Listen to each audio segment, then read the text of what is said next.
De retour sur le plateau de 100% Mag avec une phobie qui touche 4 Français sur 10 de manière plus ou moins forte. C'est la phobie du dentiste. Angoisse de la douleur, de l'anesthésie ou encore du bruit de la fraise. Le passage chez le dentiste est vécu comme un cauchemar pour certains. Mais vous allez voir qu'il existe désormais des solutions pour rendre les soins dentaires agréables ou tout du moins supportables. La preuve avec ce reportage de Jean-Philippe Clavry.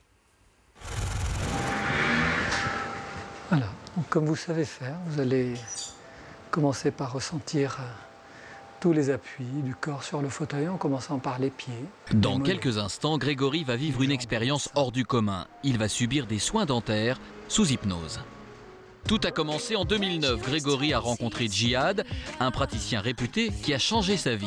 Grégory est ce qu'on appelle un patient phobique. Il y a quelques mois encore, il lui était impossible d'aller chez le dentiste. Ça va faire depuis que j'ai 10 ans que je ne peux plus aller chez le dentiste. Ce qui se passait concrètement, c'est que déjà je ne pouvais pas trop rentrer dans le cabinet et j'avais tout de suite des nausées, envie de vomir et je pouvais rien faire je pouvais pas ouvrir la bouche pour qu'on puisse regarder à l'intérieur déjà et travailler au niveau des dents. Djihad est un précurseur en matière de soins. Il est l'un des rares chirurgiens dentistes en France à pratiquer sous hypnose. Mais alors, qu'est-ce que cette hypnose ? C'est un état naturel, l'hypnose. C'est cet état où on déconnecte, en fait, on entend à peu près ce qui se passe autour de nous, comme quand on conduit une voiture. On a l'impression de ne pas avoir vu la route sur 10 km, sinon plus. Et pourtant, on conduit, on change des vitesses, on double les voitures, on fait attention, mais on a l'impression d'être là et de ne pas être là.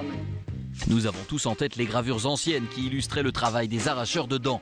Aujourd'hui encore, la vétusté de certains cabinets, la peur de la piqûre et la grande sensibilité de la zone buccale font également partie de cette phobie collective. Beaucoup s'en défendent, mais une majorité de Français ressentent une vraie appréhension à l'idée d'aller chez le dentiste.